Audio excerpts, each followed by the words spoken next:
Let's talk women in war and unsung heroes you may not have heard of. This lovely lady here is Florence Violet Mackenzie. She was Australia's first female electrical engineer. She was the founder of the WESC, the Women's Electrical Signalling Corps, and she campaigned successfully for women's inclusion in the Australian Navy, leading to the formation of the RANS, so the Women's Royal Australian Naval Service. Throughout her tireless works and campaigning, Florence received very little recognition for what she was doing, and in fact was almost entirely self-funded. With the founding of the WESC, affectionately known as SIGS, Mrs. Mack's intention was to train women in the art of telegraphy. This is the long-distance transmission of coded messages through a symbolic code such as semaphore, which is what you see the students above me demonstrating, and another form that may be very familiar to you is Morse code.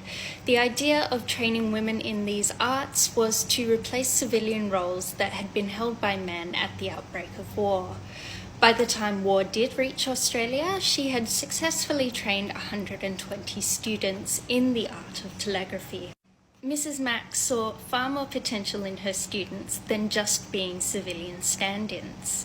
By 1940, she was writing to the Navy and the Air Force in order to try and get her students included as military telegraphists. The Minister of the Navy, one W.M. Billy Hughes, who may be familiar to you as the former Prime Minister of Australia, having led Australia through the First World War from 1915 to 1923, dismissed Mrs. Mack's suggestion, not wanting to break with tradition. However, by late 1940, the Naval Board did in fact invite Mrs. Mack and some of her students to Melbourne so that they may be tested before the Naval Board.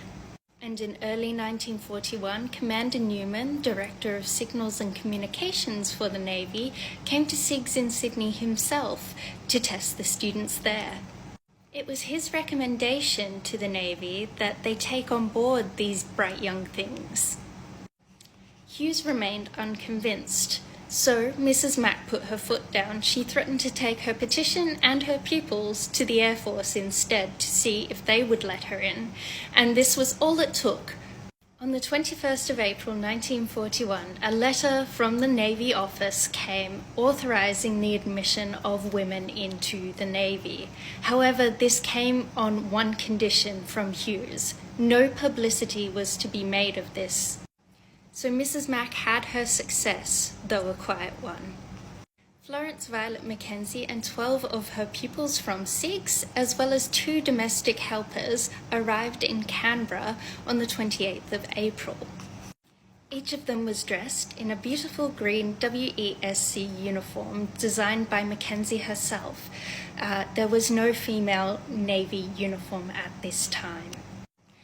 By the end of the war in 1945, the RANS accounted for 10% of the whole Australian Navy. Approximately 3,000 female students had received training from Mrs. Mackenzie during this time, and approximately 1,000 of those students went on to join Defence Forces.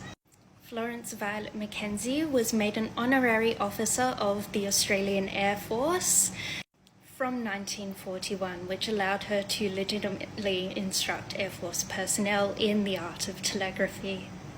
This lone honorary title served as the only recognition of the war efforts and achievements of Florence Violet Mackenzie.